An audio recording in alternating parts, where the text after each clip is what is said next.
aquilo que o Castanheira tava dizendo, de polarizações, o algoritmo faz você ser polarizado cada vez mais, né? Porque ele fica jogando na sua cara só pessoas que você gosta. Porque você dá um like no Castanhari, ele vai te jogar um cara que é parecido com o Castanhari na sequência. Você acha que isso força as pessoas a quererem ter... Como eu posso te dizer isso? Força as pessoas a quererem ser a opinião certa. Tipo assim, eu tenho que dar minha opinião sobre tudo e eu tenho que dar a opinião certa. Todo mundo tem que seguir a minha. Aquilo que você falou, a pessoa não aguenta ouvir a outra. Porque se você... É aquela questão, se você só vê pessoas comentando algo que é o que você concorda, que é a sua opinião também, você cria uma bolha. Essa coisa da bolha que a gente fala, que muita gente fala, eu já fiz um vídeo sobre isso, das bolhas. Isso é muito perigoso. Muito perigoso. Porque a bolha, ela faz você achar que a sua realidade é a mesma de todas as outras pessoas. Isso é uma coisa que eu tive que aprender também. Eu tive muita sorte, cara. Eu sou assim, meu pai e minha mãe, eles vêm de famílias muito pobres. Muito pobres. Muito mesmo. O meu pai, até ele casar, ele dava metade do salário dele pra família dele. Meu pai tem 7 irmãos. Minha mãe tem 6 irmãos. É uma família muito grande. Minha avó veio de Portugal, sem nada.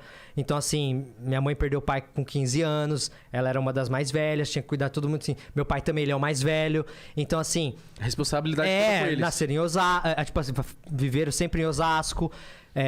Uma família pobre. Mesmo. Realmente pobre. Então, assim...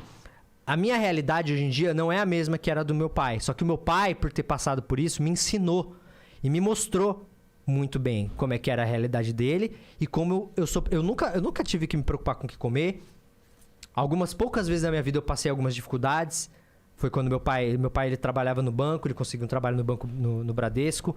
E é por isso que eu estudei na Fundação Bradesco em Osasco. Meu pai ele trabalhava lá.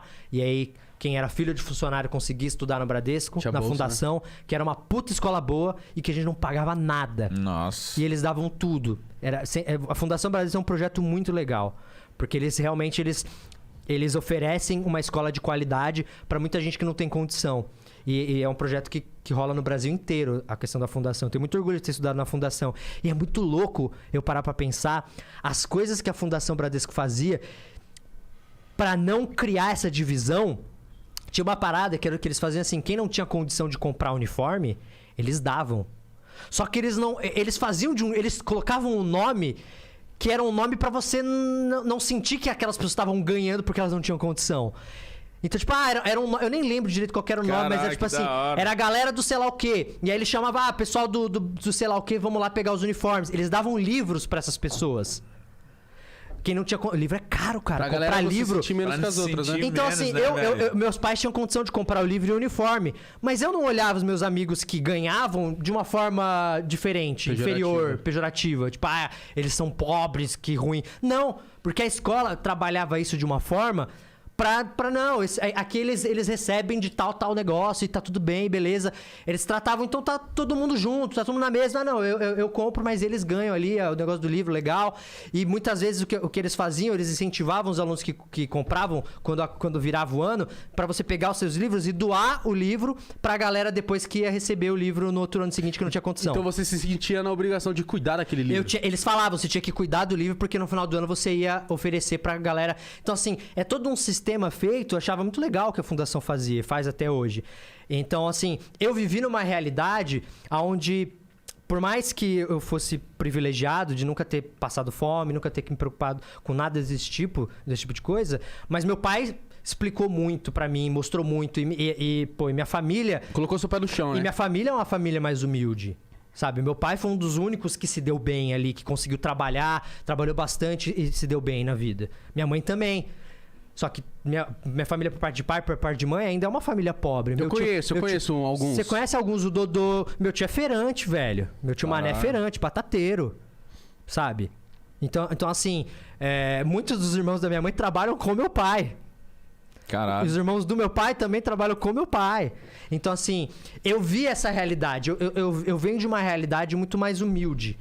Não por minha parte. Meu pai sempre me deu tudo. Meu pai e minha mãe. Tive muita sorte. Mas a minha família eu enxergo. Então, eu tenho a empatia. Eu consigo ver o outro lado da moeda. Só que eu fico pensando, e se eu nascesse sei lá, numa família rica, numa família. Seu pai nem se preocupasse em explicar. Nem explicar. Eu nunca nem ia ter visto, sabe? De ir em casa de tio que mora numa casa mega simples. Mega, hiper simples. Eu não ia viver aquela realidade. Será que eu ia ter essa empatia que eu tenho? Me fudendo. Então, assim, é foda, porque assim, a gente tem que tentar explicar pra essa galera que não vê essa realidade como é que é. E que existe, de fato, outro mundo. Porque eu também não culpo, que nem você falou, não culpo às vezes o cara que simplesmente não foi blindado disso. E mergulhou no 17. Exato. Imagina o filho do Gustavo. Imagina o filho do Gustavo Lima, brother. que nasce ali na casa de gêmeos. O cara parece que tá na Grécia. No santuário de gêmeos dos Cavaleiros do Zodíaco. Cara, mano, não dá. Imagina uma conversa com ele. Mano, foda-se, meu pai é o Gustavo Lima. Não, o cara entra Vai ali do tomar shopping e seu fala assim, cu. caralho, esse shopping é pequenão, né, velho? Imagina o Enzo, o moleque lá que parece comigo lá, o Enzo Rabelo lá. Filho do Bruno, filho do Bruno e Marrone. O moleque tá nem aí pra nada. Você acha que a Você realidade viu desse o maluco é meme que outra? virou dele agora? Não. O pai dele tá falando com ele, aí o pai dele fala assim, quem que você vai tocar, filho? Aí ele, Bruno Mars. Aí o Bruno fala assim, oxi, por quê? Ele falou, porque é meu ídolo. Aí o Bruno falou pra ele, pô, eu achava que o seu ídolo era eu. Ele falou, pô, pai, meu ídolo é internacional, né? Eu não quero ser igual você, eu quero ser internacional, Olha, cara. O Bruno ficou com o maior cara assim, ó. Ô, louco. Mas, é assim, é uma realidade muito diferente. E, cara, com a internet eu percebi que eu também vivia, por mais que eu conhecesse a outra realidade, tinham muitas questões de opinião que eu tinha que foram mudando. Mesmo, foram mudando. Quando eu era mais novo, eu tinha aquele pensamento de bandido bom e bandido morto. Eu tinha. E hoje eu mudei completamente. Quero que você vê na TV, mano. Porque era o que eu via na TV. Tipo assim, e realmente... Pô, eu lembro meu tio Márcio, também irmão do meu pai. Conheço. O Marcinho, que joga bola. Coitado, meu tio batalhou pra conseguir comprar uma moto legal. Foi Ele roubado. gostava de moto. Cara, acho que na primeira semana que ele comprou a moto dele, 2 malucos roubaram, cara. Nossa. E ele não tinha seguro. Ele não tinha colocado seguro ainda. E ele tava pagando a moto. Pagando ainda. Só perdeu. Isso Era uma é motona, desgraça, Então, assim... Você culpou o cara? Se você chegar pro meu tio e falar, tio, o que você acha desses caras que roubaram sua moto? Você acha que eles são bom morto ou não? É lógico que ele vai falar, não, tem que matar esses filhos da puta. O cara gastou, sei lá, quanto tempo da vida dele trabalhando pra conquistar um negócio e foram lá e roubaram dele. O que você acha que esse cara vai pensar? Entendeu? Então, assim, eu também não julgo, mas assim, eu tento entender... Hoje em dia, a minha visão ela é engraçado porque a internet ela me trouxe um pouco mais essa visão mais ampla da vida, de que existem outros pontos de vista. E eu não tinha isso. E foi com a internet, por quê? Porque aí eu lá dava minha opinião, e aí que eu achava que eu tava certo, porque tudo em volta de mim reafirmava aquela visão. E aí daqui a pouco eu comentava e vinha, prá! Um monte de gente, não, sei lá o quê, você tá errado. Eu, Como assim? como assim? Eu sempre achei que eu estava certo. As pessoas sempre concordavam comigo. Como assim essas pessoas na internet estão discordando de mim?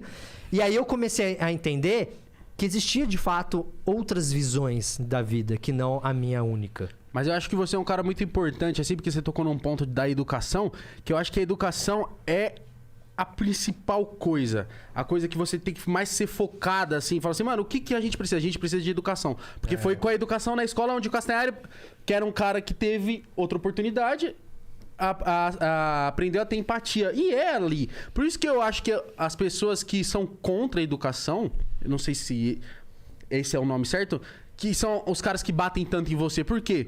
Porque cada vez mais que as pessoas forem contra a educação e pessoas como você apanharem, mais o Bolsonaro perpetua no poder, mano. Cara, o que eu faço, eu gosto de pensar assim, muitas vezes eu sou atacado até por intelectuais, por alguns professores que têm uma visão muito fechada, muito restrita, eu diria.